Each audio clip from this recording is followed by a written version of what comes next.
Hello, can somebody please confirm you can hear me? We can hear you. Thank you. All right, let me share my screen. Before we begin, are there any questions?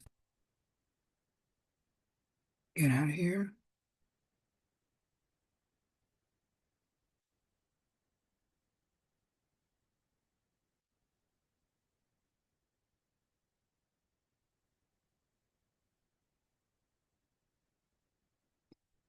All right, today is June 15th, and we are supposed to be talking about the Infectious Disease Project. Excuse me, my computer is really slow because it's making the lecture file still, so please bear with me on that. Um, I need to discuss the infectious disease project, and then we'll talk about Lab 2, aseptic transfers, and on Thursday we'll talk about Lab 3, microscope basics. Let me remind you that the lab this week, Lab 2 and 3, you will only have it graded one time. So be careful of your answers. So think about your answers and make sure they make sense before you turn in the assignment, or you'll need to send it in again because you're only going to get one grading of lab 2 and 3. If you would like the labs to be graded more than one time, you should go up to the, let me open a new screen here. I guess you can close that one down. You should go into the student discussion, I think that's what it's called, and vote on whether you want the labs to be graded one time or two time. If it's graded two times, and I get the first grading done by Wednesday morning, then the next Saturday you'll have a second chance to get 100%. If you submit the lab assignment again by next Saturday, you will uh, get the grade the second time. Let me talk a little bit about the grading. I got lab 00 graded. And some of you did not think very much about your answer, like where you stated you put on something for safety, both before you enter the lab, and then you put it on again once you have already entered the lab, meaning after you enter the lab. And obviously, you can't put it on before, both before you enter the lab and after you put the lab on. So make sure your answers make sense. You can read the question, go over it, make sure you understand the question, and then submit it. Now, in this week's lab, week one's lab, you will, actually, it's last week's lab, sorry. Last week's lab, you will get the chance to have the lab graded. So on lab 00, if you didn't get 100%, you may submit it by this Saturday for a second grading, and it'll be for full credit. If you got 100%, no problem about it. But week two's lab will only be graded one time. So make sure your answer makes sense. Make sure it's a good answer. Make sure it's the right answer before you submit uh, your uh, your answers to this week's lab, meaning both lab 2 and 3. Um, Go to the student discussion. I haven't looked at it yet. I know some people have started voting, but at the end of this week, I'll cut off the voting. And then I'll give you 1 point of extra credit if you do submit an answer. This region is mainly for you guys to just use it for your own purposes. But I'm encouraging you to state whether you want the labs to be graded one time or two times. The first week will be graded two times. The second week will be graded one time. The rest of the weeks will be graded on how the students vote. I'll take the majority of the students voting, how they vote. Um,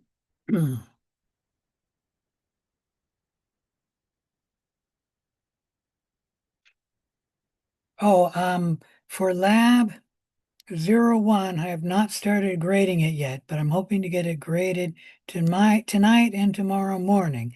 And if I succeed in getting it graded by Wednesday morning, then the second grading of the lab 01 will be due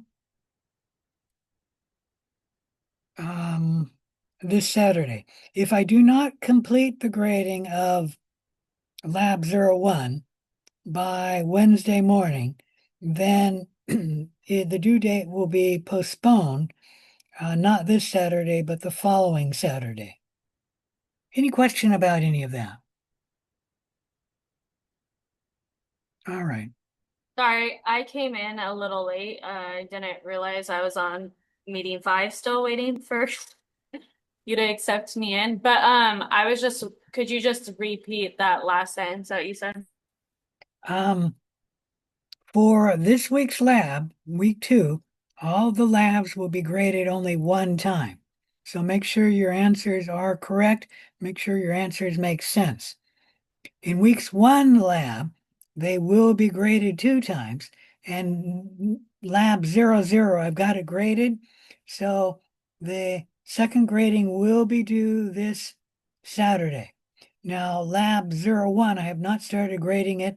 I hope to get started tonight and finish by Wednesday morning. And if I do, then its second grading will be due this Saturday. If I do not finish everyone, though, by Wednesday morning, then the due date for Lab 01 will be postponed. It will not be this Saturday. It'll be a week from this Saturday. So all of the labs after lab 1, are they only going to be graded once or is it just this next one? Because I thought we had a discussion. I don't know if it was this class particularly where you asked if we would rather have them graded once or twice. We will decide on how the students vote, and you vote in the student discussion link here. All right. Let's go ahead and start talking about the infectious disease research project. You can find that information. Oops, wrong one.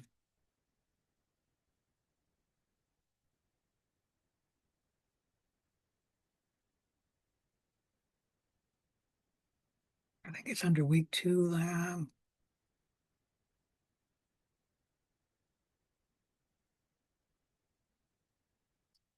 Week 2 lab infectious disease research project.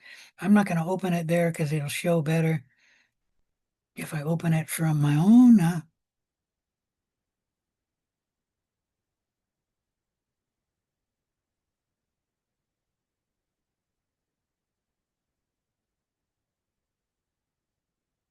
file. So the infectious disease project, you're going to be working on a specific infectious disease. You'll all become an expert on one infectious disease. You're going to determine the underlying cause of the disease, what microbe does to the body, how we treat the disease, how social, economic, and political factors affect our ability to deal with the disease.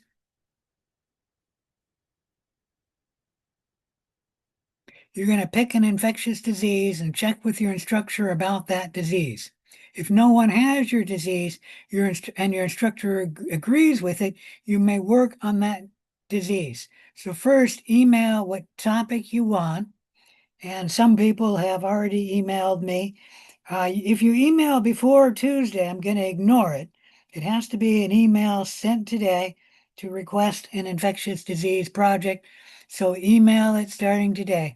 If you email it today and probably tomorrow, you only need to request one topic.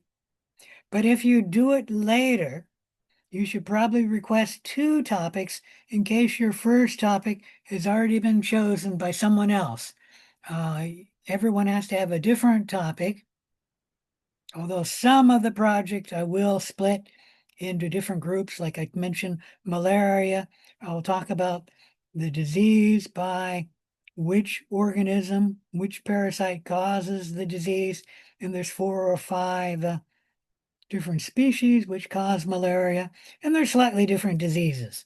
And so you should limit your discussion to the topic I narrow it down to. And there's only a few topics that I narrow down. HIV and well, pneumonia I narrow down by which species causes pneumonia. And but HIV and Question. malaria, just a minute, I'm trying to think of the third one. Tuberculosis, I also narrow down. So if you have those topics, I'll narrow it down, and multiple people can do those topics, but they have to write it on their specific topic. They can't write it on that topic in general. They have to write it on that particular topic I assigned to them. Most of the other diseases, you can write on the disease of your choice, assuming it's an infectious disease. And you need to clear it with me to make sure it's an infectious disease before you begin work on the project. Yes, there was a question. There was choose like a prion disease. Yeah, Okay, thank you. I'm not assigning that to you. You have to request it, but you may request that disease. Okay.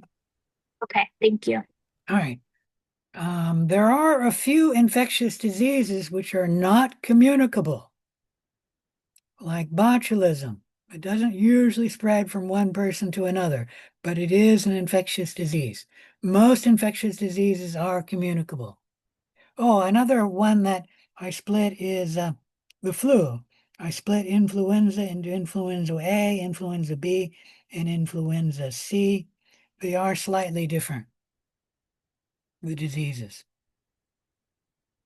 All right, so pick an infectious disease. You first must email me to get assigned that disease, and then learn about your disease. The Clark College Library has a database to help you do your search. I don't know how students don't know that, but last term I had a student say, I didn't know the Clark College Library had a database to help me do the search. So it has a database to help you do the search. And I think they even have a link, at least they used to, for research projects in science, if not biology. And then write up your report. Submit a written report. It must be typed single space with 1-inch margins and at least 12-point font. If you have a smaller point font, I have these glasses for a reason, and I'll have a hard time reading it if it's less than 12-point font. So make sure it's 12-point font. You should also have a cover where you have the title of your name of the disease, your name, the date, and then the course name. But do not have a cover page. It just wastes space. Put this cover information on the top of your first page. The text will be the body of your information. It should not exceed 5 single side pages. The text does not include pictures, does not include the references. If it's less than 4 pages, you'll get a penalty. If it's more than 6 pages of straight text, you'll also get a penalty. So I want it to be around 5 pages. Describe all aspects of the disease that are in the report content section below. You'll get 60 points for the text, an additional 15 points for the grammar, the spelling, the flow, and the readability. The text should be written in your own words. Use direct quotes only when absolutely necessary. Any information that is not common knowledge, either directly quoted or paraphrased, meaning written in your own words, must be cited with proper source within the body of the text, immediately after the information, not at the end of the paragraph, by using an in-text citation.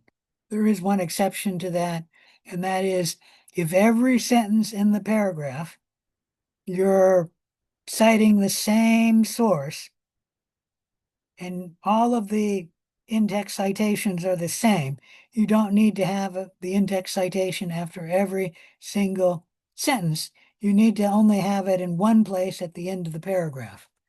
But that's only if all of the in-text citations refer to the same in-text citation.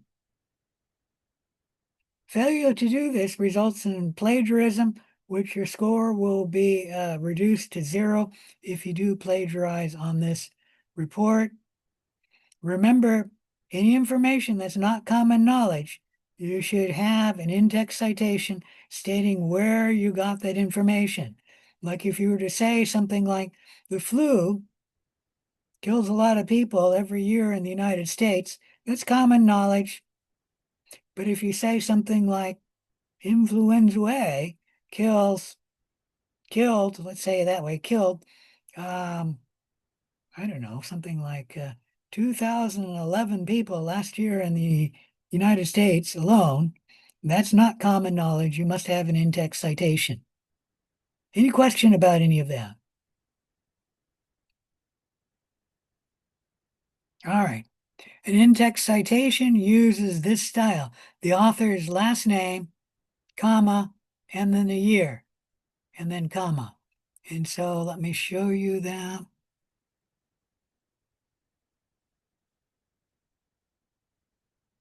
I guess I'll go here, go to a new page.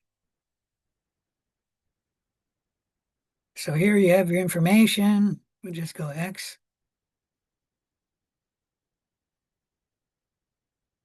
And then you you state a fact, and then you go Smith, last person's name, and then the year 2001. Let's go. That's the in-text citation. If the in-text citation is 2 authors, you then go Smith and Jones. We're going to take a different year now, 2011. If there's more than two authors, you then use et al., Smith, et al., 2021, let's go with. So it should be author's last name, comma, and then a year. And usually it's within brackets because this is an in-text citation. The only exception is if you were to state in the paper directly, according to Smith, 2001, there were, I don't know, well, we'll say this, 0 cases of COVID-19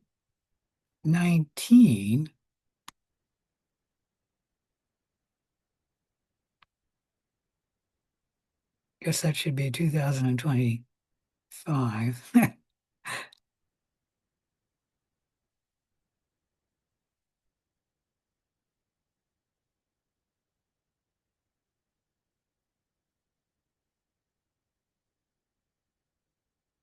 There you go.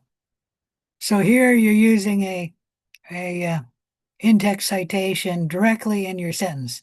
But most of the time, we're not going to do that. You're just going to state the fact, and then you give the in-text citation. Any question about that? So the in-text citation, you can use at all.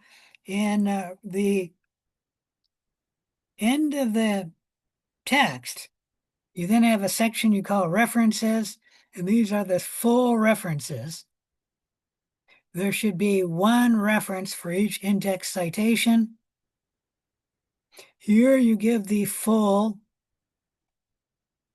information. For a journal, you give Smith, and you have to give his either his name or his initials. We're going to say AJ, comma, 2001.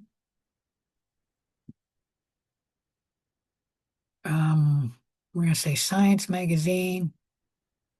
I don't know which number, what volume number was in 2001, but we're just going to say volume number. I have no idea. We'll just say 101. And then page 19 to 25, where you give the name of the individual, his initials, the year, the journal name, which I took a simple one, the volume number, and then the page number. If it's a book, so I guess that should be a journal, scientific journal, a book. Oops, I got something missing here. The name of the article. We'll just say article's name.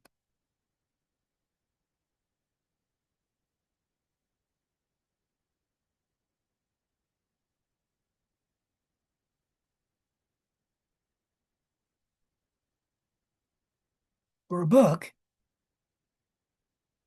you start out the same.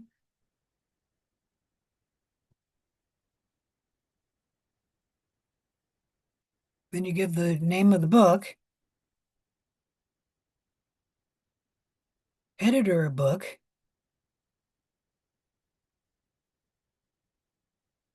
publisher of book,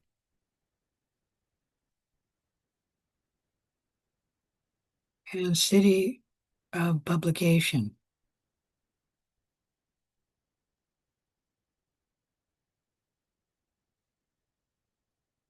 It's not like an abbreviation, so.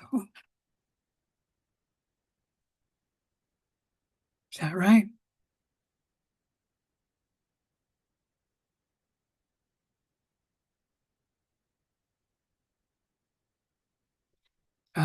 Usually you don't give the page number in a book, but you can give the page number. So we'll say page number optional.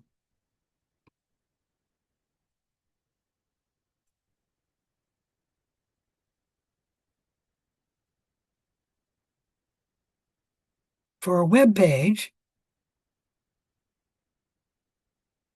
which most of yours will probably be, you give the name of the web author, the date of the web page,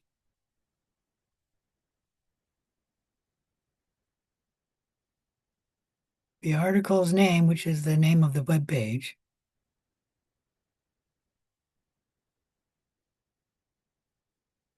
and then the web address.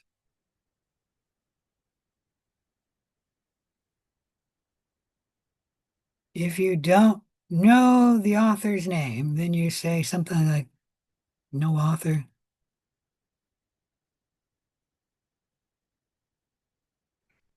If you don't know the date, you say no date.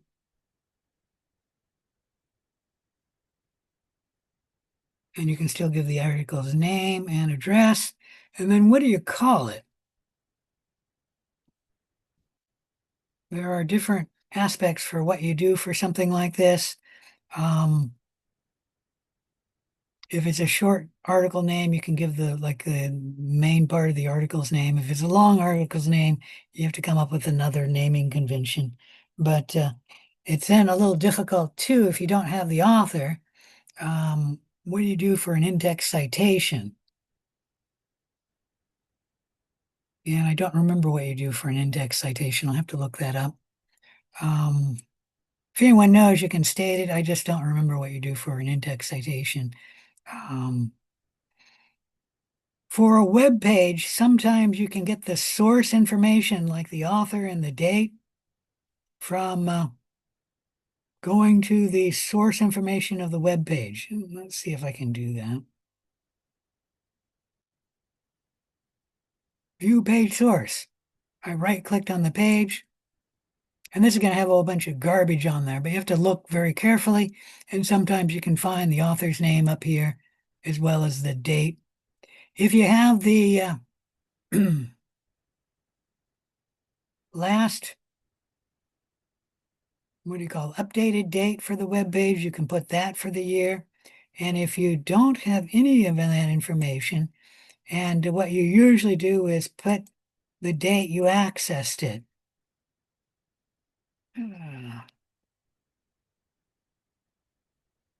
So if you don't have a date, You put the date of access, meaning the date you actually went to that web page.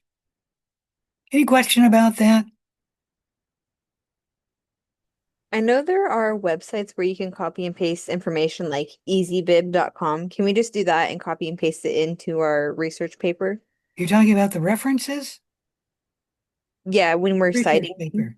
Yeah, for the references, you can copy and paste that in, but let me warn you that if you do that, you cannot put an abbreviation in the full references.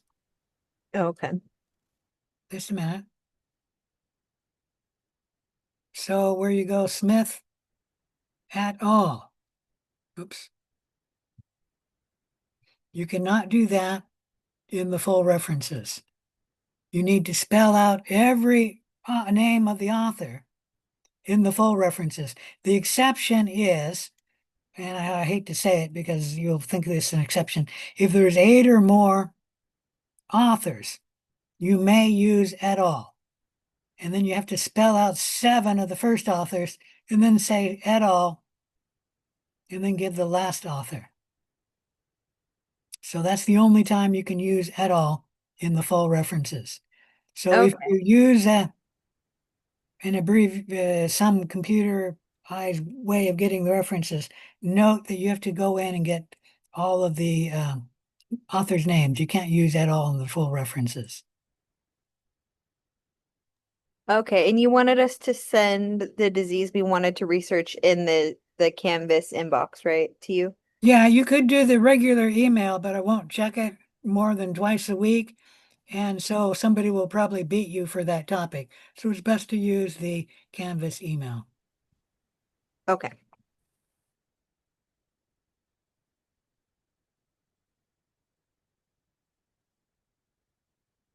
All right, any question about the in-text citation or the full references? Students often get the citations, either the in-text citation or the full references, wrong. That's why I went through so much time to show you how to do these citations. And you should have gotten that from the tutorial, how to make a citation. Should have learned that. All right, so the in-text citations will be worth 10 points. You may use any commonly used citation format, APL, MLA, a science citation format, but be consistent. Always use one throughout your paper. Sources you cite in the paper should be scientifically relevant. Where did I go? Appropriate and reputable. So government information, USDA, FDA, CDC, those are good. Scientific journals, as long as they're peer-reviewed, they're good. Popular magazines known to be reliable, like Scientific American, National Geographic, Time. Books and textbooks on biology, they're always referenced. You can find in our textbook, I don't have it here, but a large number of people who have checked the information in the book and then put their name as a reference for the book. So you should be suspicious of certain newspapers, but newspapers of a credible source like New York Times, that's credible. The National Enquirer is not credible, should not be put in an in-text citation or in a full reference. A variety of scientifically reputable television shows like the History Channel, PBS, they're generally good. Sources to be suspicious of, which you should not include, is a religious source, a political source, a privately funded publication or website. They will have their own bias and they generally will put their bias in their information. Personal websites should not be used. If it's a college professor's website, like my website, it's probably okay because if there's a mistake, I'll go in and correct it. Somebody will point it out and I will go in and correct it. However, if the college university page contains student work, do not use it. Students don't care about mistakes. They're not very knowledgeable, and they don't go in and correct their work once they submit it. Wikipedia cannot be used because anyone could go to any page at any time and then change that information. You may use Wikipedia as your primary source and then use their references, but you cannot use Wikipedia as a reference. Is that clear? So I'm not saying don't use Wikipedia. You can use it to get started, but when you're citing something, you cannot use Wikipedia. You could use their sources. You should probably check them out to make sure it's correct, but you must have the literature citation page. I call it the full references, the list of all sources cited within the text paper. Should be a one-for-one number. Like if you're not one in text citation, not in the full references, you'll get a deduction. This should be the last page of your assignment, assuming there's no appendix in your paper. Must use the same citation style in both the full references and in the in-text citation. The literature citation page will be worth 15 points. At least 4 of those full references should be good sources referenced in your report. A good source would be something which is like a peer-reviewed source. I can generally just look and find a peer-reviewed source, meaning I'm very good at telling what's a peer-reviewed source and what is not. Any scientific journal, almost any, will be a peer-reviewed. Any biological textbook will be peer-reviewed. Web pages would be peer-reviewed, but only if it's a really good web page. Even the New York Times generally is peer-reviewed by the editor. I don't know if he's a good reviewer, but generally that would be peer-reviewed.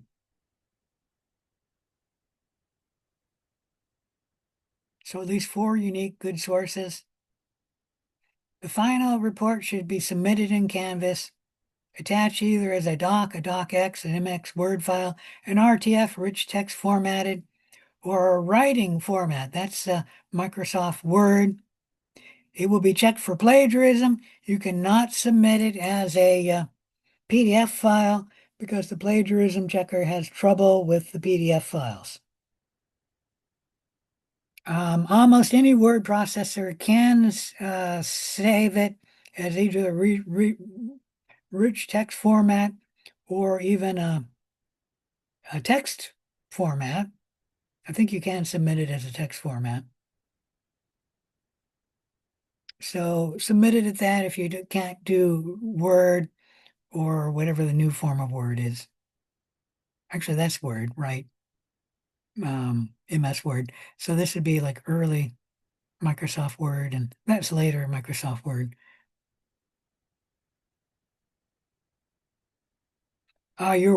Your work will be checked for plagiarism as well as for originality. So do not plagiarize, do not copy and paste. If you do copy and paste, every sentence should have a change of your own writing. Another thing is if more than 50% of the paper has the information in direct quotes, you'll get a penalty. I once had a student turn in their report and she put everything in direct quotes and like 75% of the paper was in direct quotes. And I decided that's way too much. It should be written mostly in your own words. Okay, so if more than 50% is in direct quotes, you'll get a penalty. I've only had one student who ever did that, but let me state that. The project content worth 60 points. Use these subheadings within your paper so I know where each section begins and where each section ends. You should be talking about the causative agent. If it's a bacterium, what's the characteristic of the cell? What's the Gram reaction? What's the cell shape? What's the cell arrangement? What are some metabolic capabilities, etc.? If it's a virus, what are the characteristics? Is it a DNA virus or an RNA virus? Is it a positive strand RNA virus or a negative single strand RNA virus? Is it a retrovirus? Is it envelope virus or a naked virus? I know you don't know what viruses are, but we'll talk about that. How large is the virus? Is there a provirus in this virus? Are there any unique characteristics of the virus multiplication cycle? If it's a prion, follow these things. If it's a eukaryote, follow these things. Talk about the history of the disease. How long have we known about this disease? Most diseases we've had historical information for a long time about it. Historically, how was this disease treated? So how was it disease treated? How that changed over time? How is it treated today? What's the history of vaccine development? If the disease has no vaccine for it, state that. Describe the changes in our knowledge and attitude towards this disease throughout history. For example, even with COVID-19, which has only been around for 5 or 6 years, our knowledge and our attitudes have changed tremendously. When it first came out, we shut down to prevent its spread, and there was real fear of getting COVID-19 because it could kill even young people, but certainly the elderly. And today, there's no longer fear. People are not really worried about it. And it's true, most people have now built up an immunity to it, either from the vaccine or getting the disease itself. And for at least young people, it's not likely to kill you. As well as the virus has also changed. It's less lethal now than it was when it first came out. So the point is, historically, we treated the disease differently, as well as our knowledge of it has changed. Describe changes in knowledge and attitude. Talk about the epidemiology. Describe the prevalence and transmission of the disease.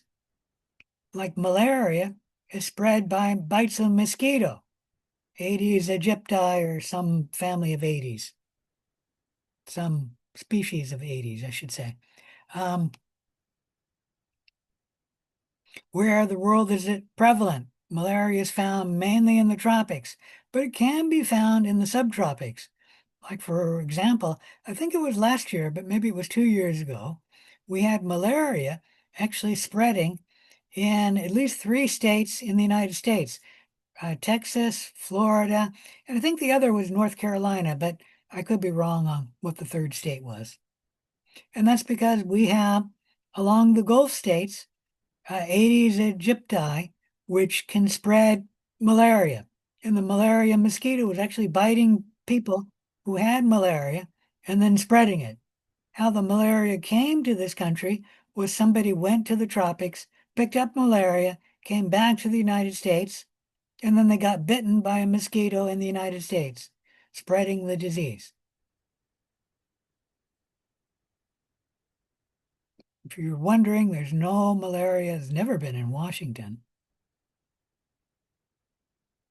because it's only in the tropics and subtropics. Where are we?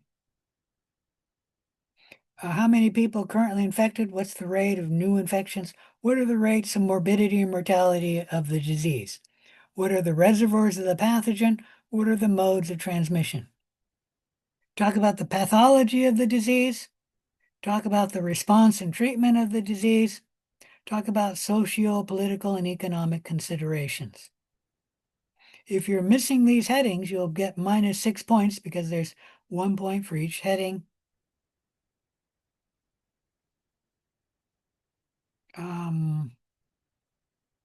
Let me briefly state that if you're using artificial intelligence in this report, you may use it, but the wording should be in quotes from AI, and then you should give in-text citation for where you got it from. Like the notation that people can be characterized as left-brained or right-brained is considered to be an oversimplification and a popular myth. And this was directly quoted from OpenAI 2023. And then the full reference will be OpenAI 2023 ChatGPT, March 14th version, large language model. And then the reference webpage was chat.openai.com.chat or dash chat, sorry. So that's the index citation, and this is the full reference for OpenAI. You must refer to artificial intelligence in your paper, because if you use artificial intelligence and you do not give a source, then first of all, you're plagiarizing AI, so you're plagiarizing. And second, you're using AI and you're not stating it, and you'll get a penalty, as well as the fact that you're plagiarizing the AI. So you'll actually get a 0 because you're plagiarizing the AI. So using AI is allowed, but you have to state it. And I can tell you already that about 50% of you will be using AI in this report. And that's because you just go to a website. Just going to go to Google, for example.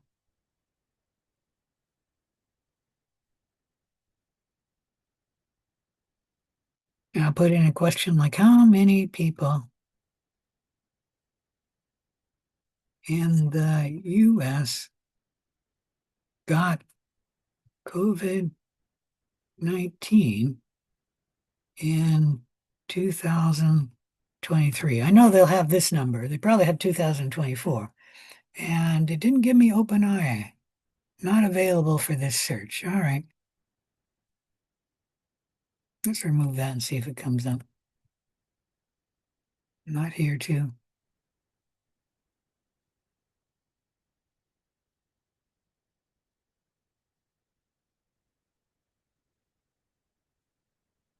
All right. OpenAI. In the United States, approximately 2,000 cases of malaria are diagnosed each year, primarily among travelers returning from areas where the disease is present. Malaria is not currently endemic in the U.S., but there have been a few recent cases locally acquired malaria, meaning the disease was transmitted within the U.S. And let's see if we can find even when that is.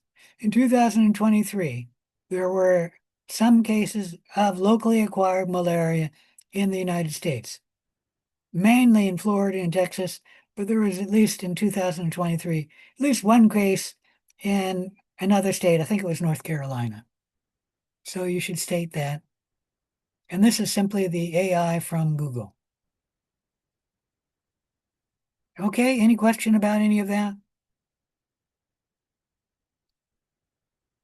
I'm giving you how to do OpenAI because it is not in the tutorial you had on plagiarism, because the tutorial was made long before AI became available. All right, a copy of the instructor's grading rubric is found on the next page. The assignment will be graded 2 points for the cover information, 9 points for the causative agent, 10 points for the history, 10 points for the epidemiology, 10 points for the pathology, 10 points for the response and treatment, 9 points for the socio-political and economic considerations, 15 points for the quality of writing, the grammar, the spelling, the punctuation, the flow, and the readability, meaning if it reads well, and the grammar, the spelling, the punctuation, the flow are all good, you get 15 out of 15. The in-text citation, 10 points. The literature citation page, 15 points, for a total points of 100 points. Remember, you only get points on this project, assuming you took the plagiarism quiz and got 100% on it. If you didn't get 100% on it, not counting the environmental question, you will get 0 on this project. I think you can still work on no, maybe Monday was the last day to do that. I'm not sure if you can still work on the plagiarism tutorial. So make sure you got 100% on the plagiarism tutorial. If you didn't, there's no point in turning in this project because you get 0 on it. I have a question. Question, Two yeah. questions. Yeah. So on that quiz, you marked me off for the point for showing my environment, but the actual questions themselves, I got 100% on. So should I turn in this project or no? I already stated that I'm not going to count the environmental question I'm on just that making sure project. Okay. because I retook it So today and I got worse. you got worse. Well, that's not good. Yeah, that's why I was like, okay. All right. And I have another question. What would you say your overall average points are that you award for this project for most students? Is like a 50% or a 70%? For this project, Yeah. most students get around 95%. Okay, that's good to know. All right.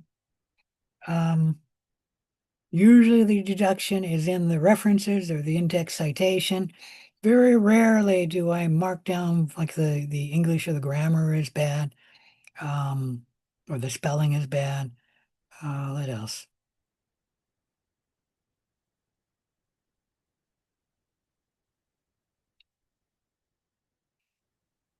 So if you do a good job, you'll probably get 95%, or at least 90% or higher.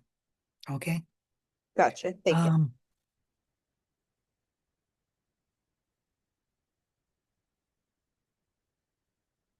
Now here's one area, and that is some people don't put in the subheadings, and so I don't know where one part is and another part is.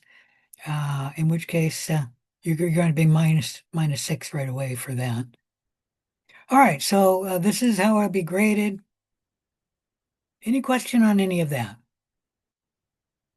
All right, so submit your request, and if you're the first person on a topic, I'll get back to you with, you can work the project on that. If you're the second person, you'll have to come up with another project. And usually things like tuberculosis, HIV, those are very hot topics, and so those fill up quickly.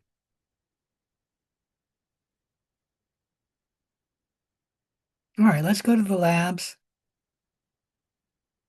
Today we're going to be talking about Lab 2, aseptic transfers. Upon successful completion of this lab, students should be able to understand the purpose of using aseptic transfer techniques and determine if aseptic transfer was used from the data provided, and define the following terms: what's ubiquitous, aseptic transfer, inoculation, and a contaminant.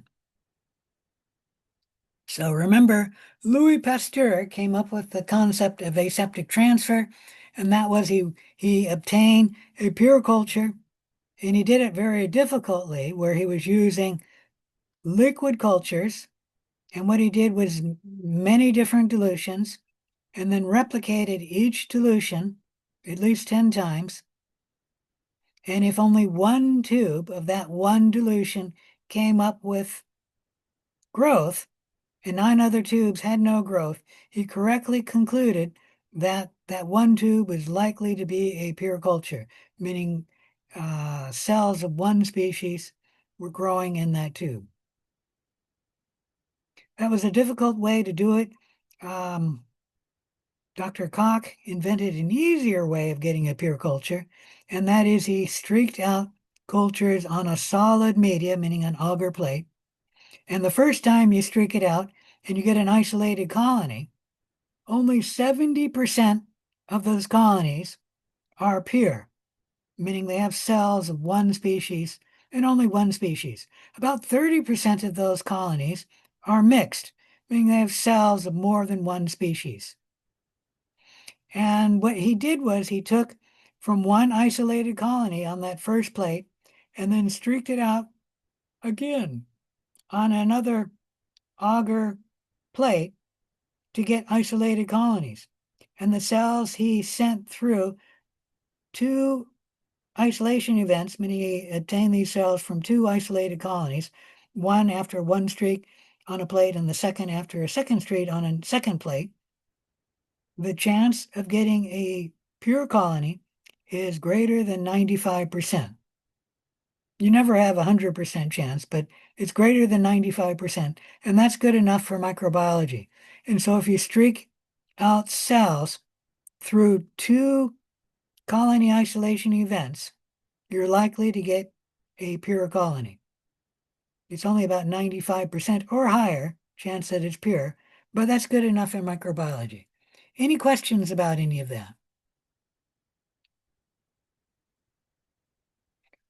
And then you use aseptic transfer to keep that colony pure, where when you're streaking it out from one plate to another, you have the plate with the growth open for only a little bit of time, sterilize your loop, pick up the colony, go to a second plate, which we'll just use this skin for the second plate, and then open it for a short amount of time, partially keeping it covered, and then streaking it out in the second plate, and then quickly covering it so that it has minimal exposure to air. And that's aseptic technique. Any questions about any of that?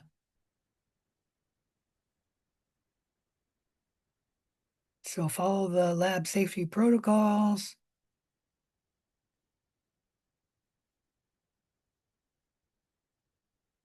During inoculation, never lay the test tube, cap, or petri dish lid on the workbench. The workbench, even though you've disinfected it, that was a while ago, and obviously your hand has been over the table, things have fallen down. And then so if you put this lid down, it could pick up bacteria on the lid. And then when you carry the lid over the plate, something can fall down into the plate from the lid. And then when you're working, you should partially cover the plate when you're streaking it out so that if something does fall down from the air, it's likely to fall on the lid. It would only, if it came down right here, fall into the plate and then contaminate the plate. Contamination is whenever you have more than one species you're working with growing on the same plate or media. For liquid culture, you should hold the tube at an angle so that if something falls down from the air, it's likely to hit the tube.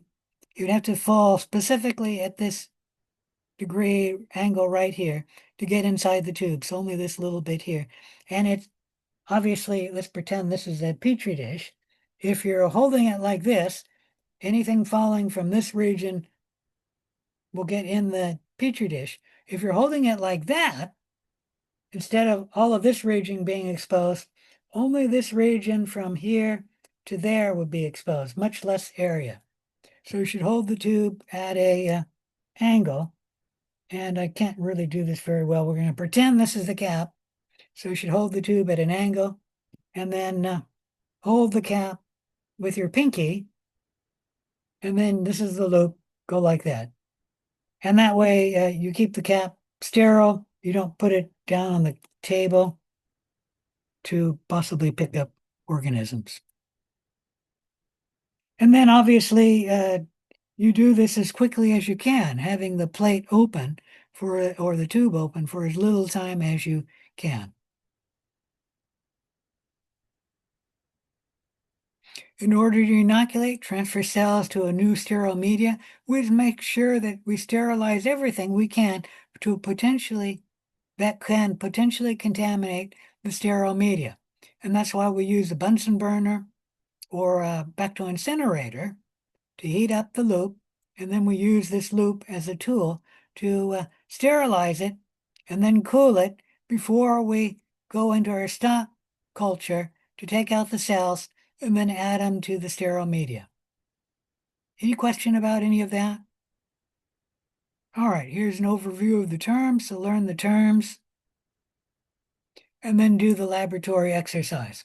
You're not physically going to be performing any of these activities, but we will be watching videos of these activities, and we expect that you will know and understand the material in this lab and in the videos.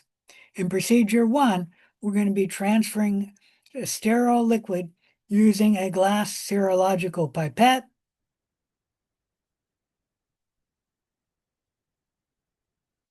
Where we transfer 1 ml of sterile water and put it into 9 ml of a nutrient broth tube, meaning the tube has 9 mils of media in it. And then we incubate that tube for at least a day, and then take a look and see if anything grew in it. Because we're putting sterile water in, we're hoping nothing will grow into it. Now, when you're measuring water in a pipette or in a burette, you should realize that the water will form a meniscus like that.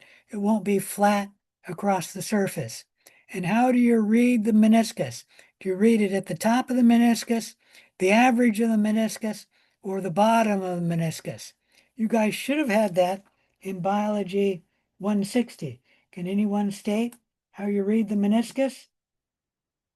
At the bottom of the meniscus. Yeah, you read it from the bottom meniscus.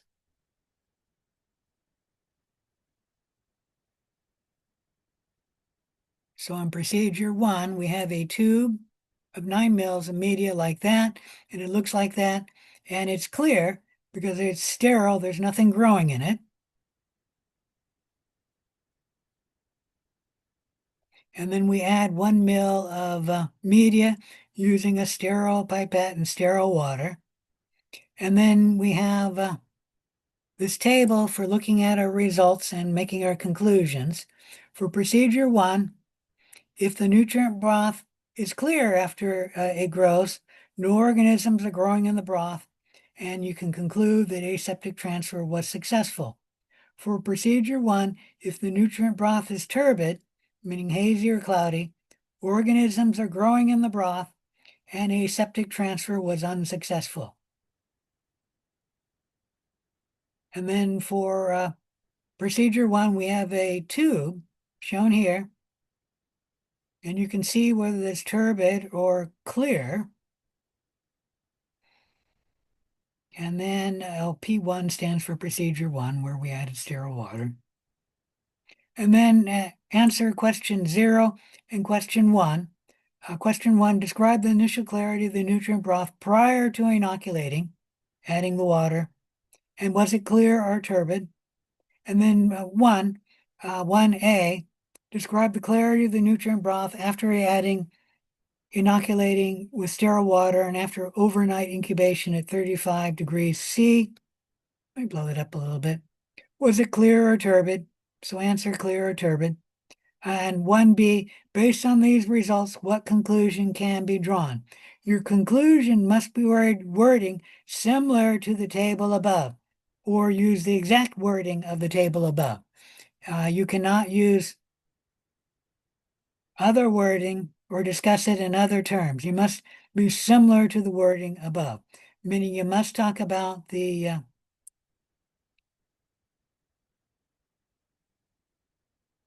whether organisms are growing in the tube or not, and whether aseptic transfer was successful or not. So those must be discussed in your wording, your conclusion. And then 1C lists 3 sources of error with aseptic transfer that could explain why nutrient broth showed growth of microbes. So state a reason for why microbes may have grown in the tube after you added the water and then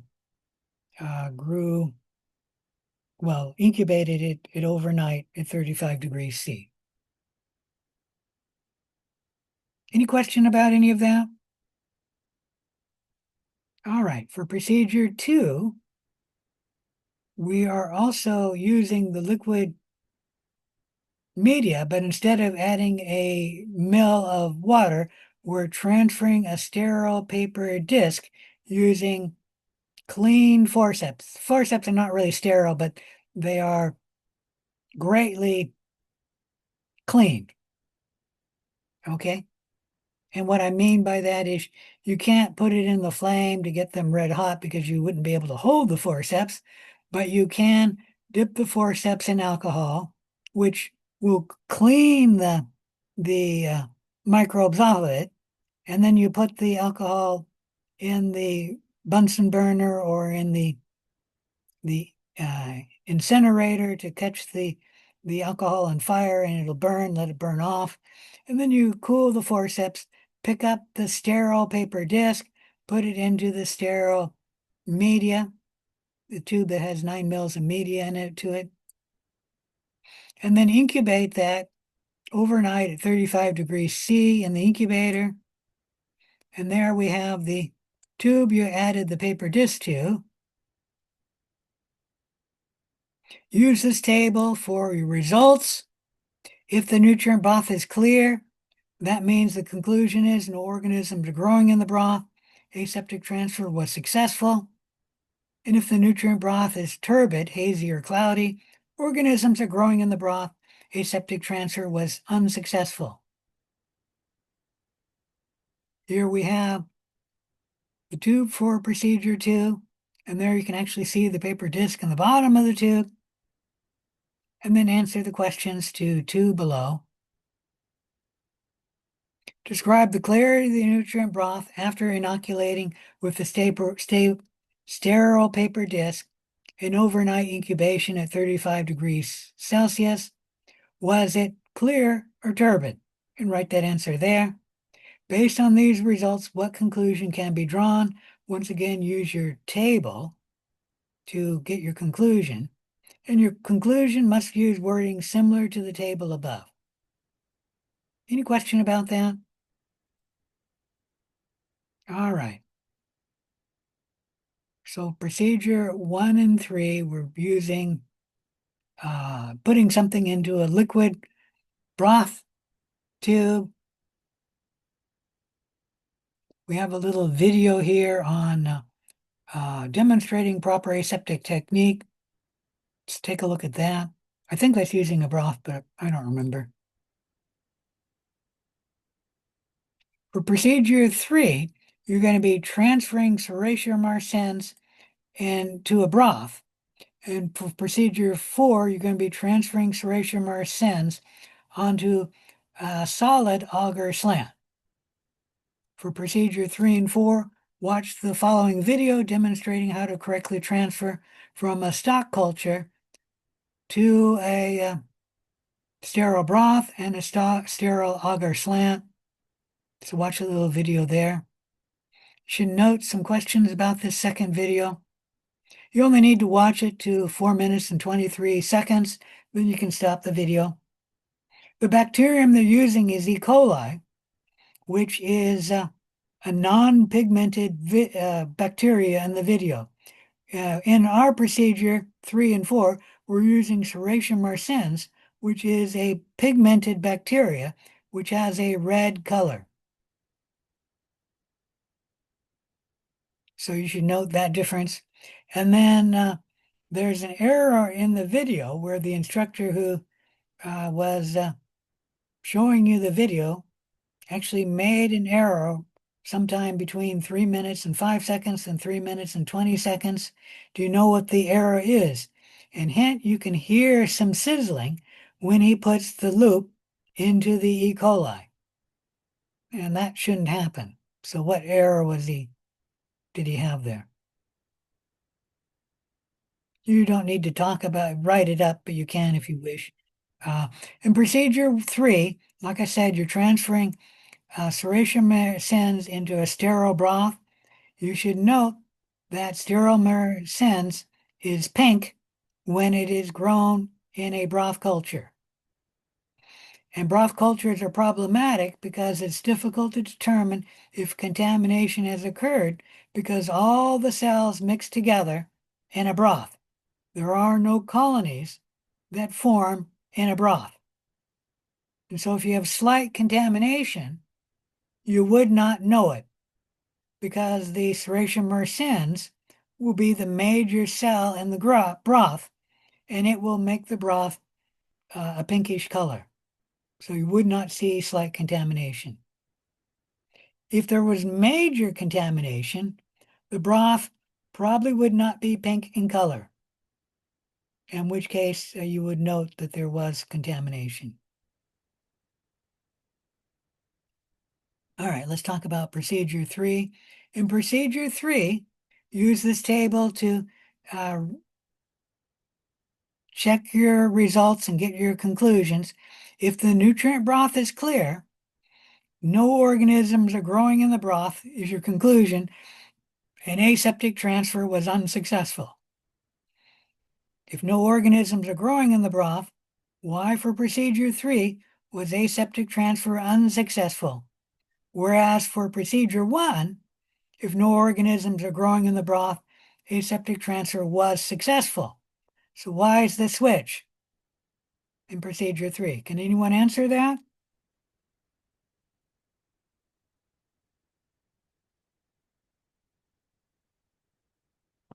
Okay, think about it. It's not that difficult. Just think about why, if the nutrient broth is clear, aseptic transfer was unsuccessful in procedure 3. If, on the other hand, nutrient broth is turbid, meaning the tube is hazy or cloudy, organisms are growing in the broth, and aseptic transfer was successful. And here we have the tube for procedure 3. And is that cloudy or clear? And then what's the color of that tube? And then answer question 3. Describe the clarity of the nutrient broth after inoculating with Serratia mersens and overnight incubation. Was it clear or turbid? Answer that there. And then 3B, based on these results, what conclusion can be drawn? Your conclusion must use wording similar to the table above. And then 3C, answer, how do you know whether you've transferred the correct microbes, Serratia mersens? Can you know whether we've transferred the correct microbe?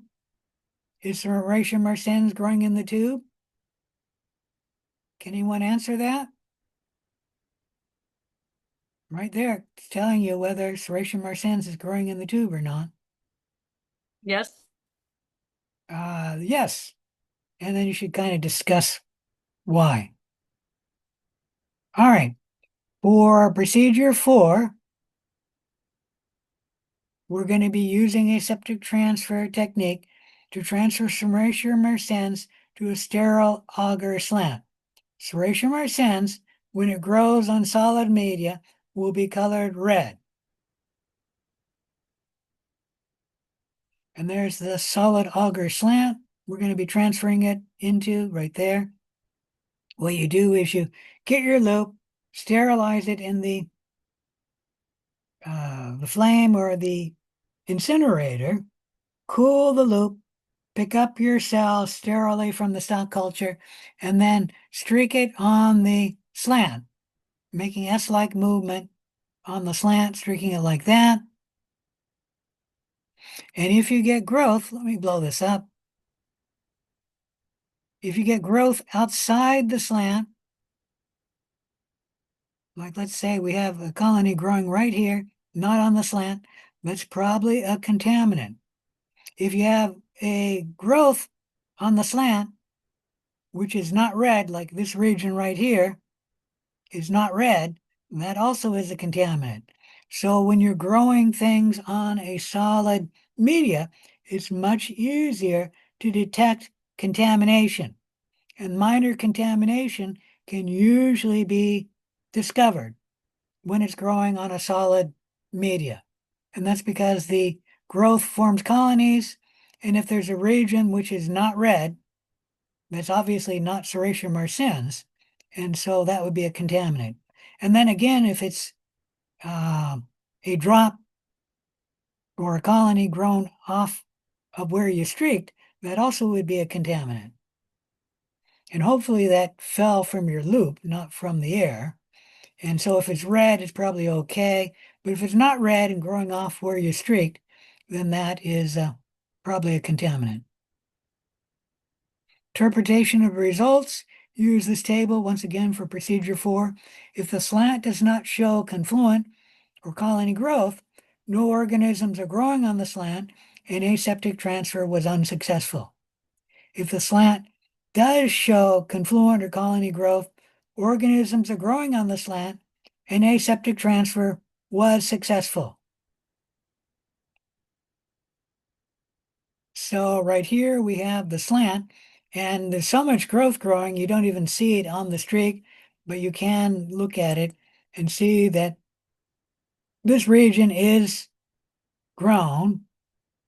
And that region right there is not, that region right there is not, very slim on this side.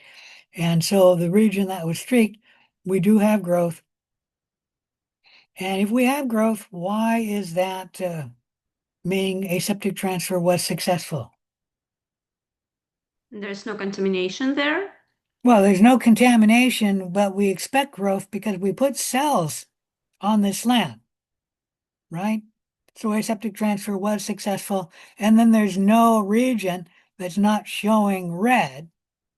This region there is showing pink, but that's only because if you look closely, that right there is liquid, which is condensed at the bottom of the auger. And so this has got water right there, and that's why that's kind of a pinkish color.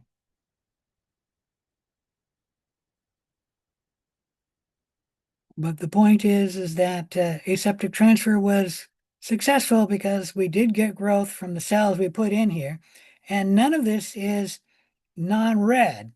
So it looks like there's no contamination. Because if we had a contaminant, it most likely would not be red in color. Very few organisms are colored red like this. Serratia marcescens is the only one I know of. There probably are a few others, but the majority of bacteria species are not bright red when grown on solid media. And then answer the questions for, is there bacterial growth on the slab? You just need to say yes or no. How do you know? So state why you know. And 4C, does it appear to be bacterium inoculated or a contaminant? And then state why. And then that's it for the questions of Lab 4. When you're done, submit it. Remember to be careful on your answers because this lab will be graded only one time. So make sure your answers make sense. Make sure you're answering the question. Make sure you give the correct answer. Any questions about this lab? All right, I'll be here until 9 o'clock or the last student logs out to help you with the lab. But make sure you have a question before the last student logs out, because once all the students log out, I'm going to log out as well. Any questions? All right. Work on the lab. I'll be here until 9 o'clock or the last student logs out to answer any questions.